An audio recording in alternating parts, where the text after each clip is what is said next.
గోవిందరావు అండి, విజయవాడ రిటైర్డ్ ఎంప్లాయీని. చూద్దామని ఈరోజు వచ్చాను. చాలా అద్భుతమైన కార్యక్రమం ఇది.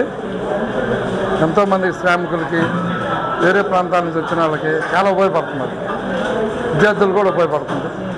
మధ్యలో హాస్టల్కి వెళ్ళేలో టైం సరిపోకపోయినా ఆటోల వాళ్ళకి కానీ, ఈ రిక్షా వర్కర్స్ కానీ, ఏదైనా శ్రామికులకు చాలా బాగా ఉపయోగపడుతుంది. చాలా అద్భుతమైంది ఇది. క్వాలిటీ కూడా బాగుంది. క్వాలిటీ గురించి డౌటే లేదు, చాలా బాగుంది. ఈ పథకం కంటిన్యూ చేస్తే దాతలు కూడా ముందుకు వస్తారు. ప్రభుత్వానికి కూడా బడ్జెట్ తగ్గుతుంది ముందు. ఎన్నో స్వచ్ఛందంగా పుట్టినరోజులు కానివ్వండి, రకరకాల కార్యక్రమాలకి ఈ దాతలు స్పాన్సర్ చేస్తారు ఈ క్యాంటీన్లో. ఆ విధంగా కూడా తనకు తోచిన కొద్దీ ఎవరైనా డొనేషన్ ఇచ్చే పద్ధతి కూడా పెట్టారు కదా. బ్యాంక్ అకౌంట్ ఓపెన్ చేశారు, చాలా మంచిది. నేను 10,000 ఇవ్వాలనుకుంటా, 10,000తోనే సరిపెట్టింది. అది ఎంత ఇవ్వాలంటే అంత ఇచ్చుకోవచ్చు. అదే మన మానసిక తృప్తిగా ఉంటుంది. అన్నం పెట్టడం నుంచి గొప్ప విషయం ఇంకోటి లేదు ఈ సమాజంలో. అది టీ కూడా కాదు 5 రూపాయలకి. వాళ్ళు తాగడం అంటే టీ కూడా కాదు. 5 రూపాయలకి అన్నమని చాలా అద్భుతమైంది. కొంచెం గవర్నమెంట్ వేసుకొని కొంత ఇసుకనాలు వేస్తున్నారు. ఏదైనా పథకం మొత్తం చాలా గొప్పది. ముందు గవర్నమెంట్ కూడా బడ్జెట్ తగ్గుద్ది, దాతలు ఇచ్చేస్తారు. మంచి కార్యక్రమం కదా ఇది. ఎవరికాలు ఇస్తున్నా ముందు 200 క్యాంటీన్లు పెట్టారు, ఇంకా 200 పెట్టచ్చు. అది చాలామంది ఏంటంటే చాలా అద్భుతమైంది. ఈ పథకం వస్తానే తెలుగుదేశం వస్తుంది, అమలు జరుపుతారని చాలామంది ఎదురు చూశారు. అది వీళ్ళు ఇప్పుడు నిజం చేశారు. అది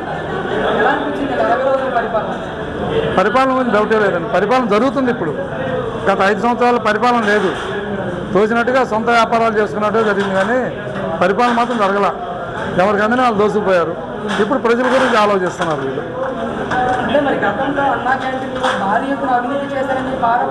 అసలు అవినీతి జరగడానికి అవకాశం లేదండి. ఇక్కడ అవినీతి ఛాన్స్ లేదు, అది చేయరు. అవినీతి అన్నం పెట్టే దగ్గర అవినీతి ఎక్కడ ఉంటుందండి? అవకాశం లేదు. రాష్ట్ర వ్యాప్తంగా 100 అన్న క్యాంటీన్లు ఓపెన్ చేశారు.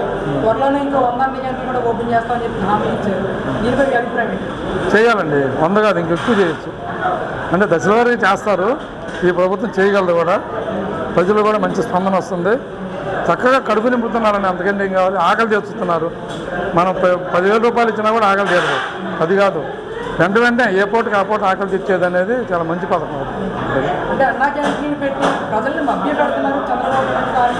ఆకలి తీర్చడం మభ్య పెడతాం కాదు. అది ఎవడన్నా అంటే వాడు అజ్ఞాని. అన్నం అనేది ఎవరు పడితే రారు, ఆకలి అయితేనే వస్తారు. ఇక మభ్య పెట్టేది ఏముంది? మంచి పరిపాలన చేయగలడు. మన అదృష్టవశాత్తు వచ్చాడు. వరల్డ్ వైడ్గా ప్రముఖుడైన, మనకే కాదు మన ఇండియా మొత్తానికి ఏం కావాలో కూడా ఆయన తెలుసు. ఆయనకు ఒక విజన్ ఉంది. ఒక మంచి పరిపాలన వచ్చాడు. వచ్చే 10 సంవత్సరాల్లో మన రాష్ట్రం అన్ని రంగాల్లో అభివృద్ధి చెందుతుంది. అది అవును. ఎన్డీఏ ప్రభుత్వం, పవన్ కళ్యాణ్ గారు, బీజేపీ గవర్నమెంటు, ఇటు టీడీపీ, ముగ్గురు ఇలా కలిసి ఉండాలి. ఒక 10 ఏళ్ళు కలిసి ఉండాలి. తగులు లేకుండా చిన్న చదువుపోయి ప్రజల కోసం కలిసి ఉండాలి, రాష్ట్రం కోసం కలిసి ఉండాలి. అంతే. ఏమనంటే ఇగోలు పక్కన పెట్టేసి వాళ్ళు ప్రజల కోసం ఆలోచించాలి. ఎందుకంటే కుదేలు అయిపోయింది రాష్ట్రం నిలబడాలి. అప్పులు ఎప్పుడు తీరుతాయో అర్థం కాదు. ఏం చేస్తే అప్పులు తీరుతాయో.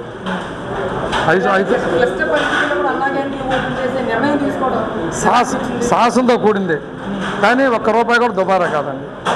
ఒక్క ముద్ద కూడా దుబారా కాదు. అది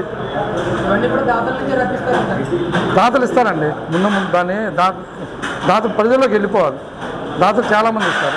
ఈ డబ్బంతా దాతల నుంచే వస్తుంది. ముందు వీళ్ళు కనుక వీళ్ళ ప్రజల్లో తీసుకెళ్తే